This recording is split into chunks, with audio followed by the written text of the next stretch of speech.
As always, what's up, everybody? Okay, today we're going to discuss your new engine kit chain not fitting properly on the drive sprocket, which is behind the actuator door. If it's happened to you, you understand what I'm talking about.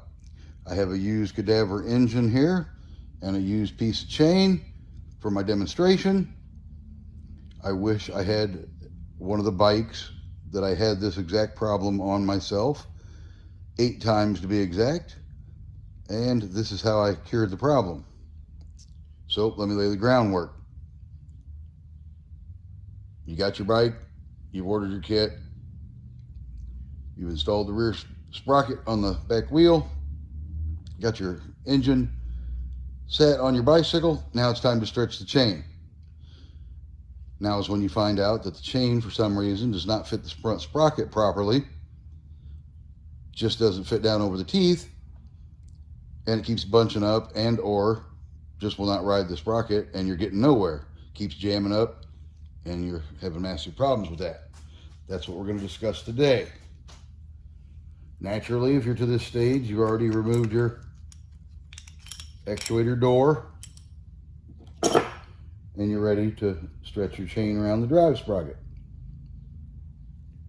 Now, I'm going to show you just on the top so we understand what I'm saying.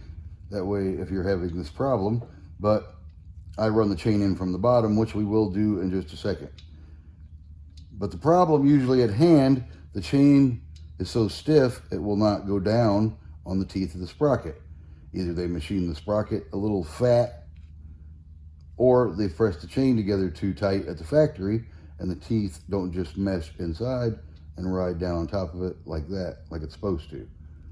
It's trying to stay on top, and it's stiff. No matter what you do, you just can't get that little dude on there. Now, I always suggest coming in from the bottom. That way you're always tightening the drive nut.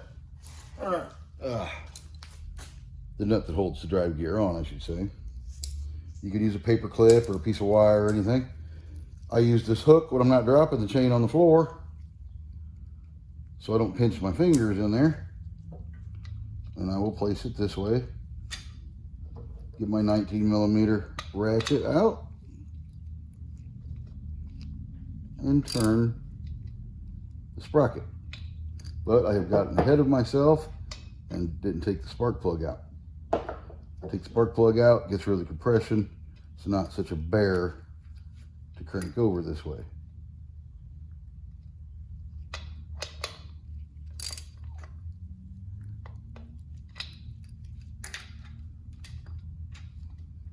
And I hold a little pressure on it.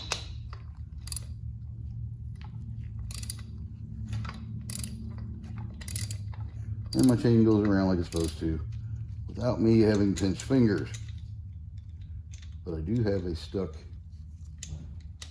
hook. And then I can just continue. Now I don't need this anymore. My fingers are out of the way, and I can rotate it and run my chain back to meet the other end of my chain at the wheel sprocket. But the video at hand is not all about that.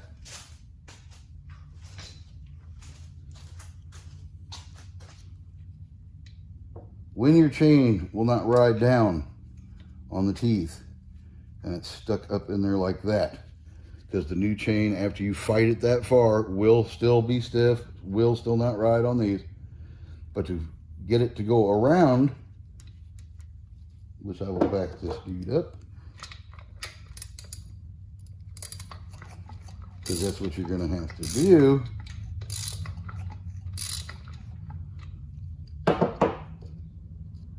You're going to have to take your screwdriver or whatever little pry tool you have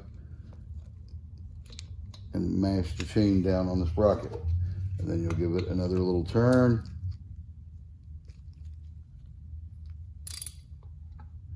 It'll still be trying to bind and ride, and then you have to just keep working it on there, almost like changing a tire. And yes, unfortunately, you're going to have to do this all the way around. Sometimes you get lucky, and after it gets started, it'll start going on by itself, but 99% of the time, you've got to pry the chain down on the sprocket. What that does is, not to the naked eye, but it spreads the chain a little bit. I've even had to do this 2 revolutions of the chain just to get it to quit grabbing the teeth, so I could at least go out and start the bike. And that's what the point we're trying to get to, because if you can get past this point and where it's still stiff and you got the chain tensioner and the chain as tight as you could possibly get it, when you go out and go for a ride, you'll have to take it easy for the first block or whatnot, but the teeth on this will meet the chain. It will stretch it a little bit, even just in that block with the engine torque and it doing the pulling. It does it just enough to relax the chain to fit the sprocket teeth relaxed like this one is. You see, I could just turn it all day and I don't have to pry the chain down on every tooth. So the main goal we're trying to get to is for this chain to be tight on your bike after you've got it hooked back together, after you've shortened it if you needed to. And then we're going to go out and try to go for a ride. We want to pedal casually. The chain needs to be tight because it needs to pull it on the teeth like that and keep it that way. But we need to go for about a block or so casually. And when you come back to your garage, shop, or wherever you're building your bike, and you pull this door off and you need to rotate and adjust your chain for your first actual ride, it will work a whole lot better on these teeth. So you don't have to send the kit back, because I've heard of people sending the kit back in the past. I've just never made a video about this before. I run across the problem, I solve the problem best I can, when I can, and then I just move on. Wasn't sharp enough to make a video about this. But others are having this problem, so I thought I would share how I do it by just inching the chain around and pressing the links down on the gear so it fits in these little slots, if you will, gear teeth. I don't know the technical term of the name of the actual inner part of between gears. Has never crossed my mind till now. But anyway, that's how we do it. It's worked for me 8 times. If it only worked once, I would say it was luck. Twice, I would even go with luck. But when you get to 8 times, it's now a system.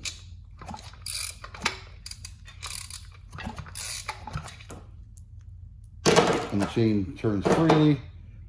Doesn't bunch up in here, and you're off and riding instead of mad about how the chain doesn't fit the sprocket and kind of wondering on how you can fix that little situation. All right, well, I hope that was a clear enough explanation. And if someone's out there having this problem, if you can, I know this is a painstaking moment, but if you get through this moment, you'll get your bike up and rolling. I'm glad you stuck around for the bonus footage. While we're on the topic of chains, drive gears, and chains jamming up in the drive gear department, I figured we'd cover one more little tidbit. Because it's something that's not happened to me in the past because I watched out for it. But some people don't, and they find out the hard way and got to rejuvenate and reconfigure. And that's just a pain when you get done building it. Hopefully you don't have to go back and reconfigure, but sometimes you do. Anyway, this is going to represent our rear wheel sprocket, because obviously it is a rear wheel sprocket. But what we're paying attention to now is the mounting of the engine. If I get the engine lower than the drive sprocket, my chain is now hitting there or can touch there. And the chains don't remain super snug tight like this as they wear. They get a little play in them, and they can go up here and either catch that, break your chain, eat the aluminum casing, or even worse, it hits that, jams the chain in there, and then you got that. And you are stuck where you are riding when that happens usually. Because not everybody carries the tools to take the actuator door off, and pliers perhaps and a screwdriver to unwedge that chain so you can get back riding. So today's little friendly tip: make sure that your engine is higher than your drive sprocket to allow for clearance in there, and that way when it gets to jumping around a little bit, it doesn't touch your engine case. All right, that is today's little friendly tidbit. I'm glad you stuck around for it, or should say stuck around for it. If you have that problem, correct that now, and you won't have to come back and do it later after you thought you were done.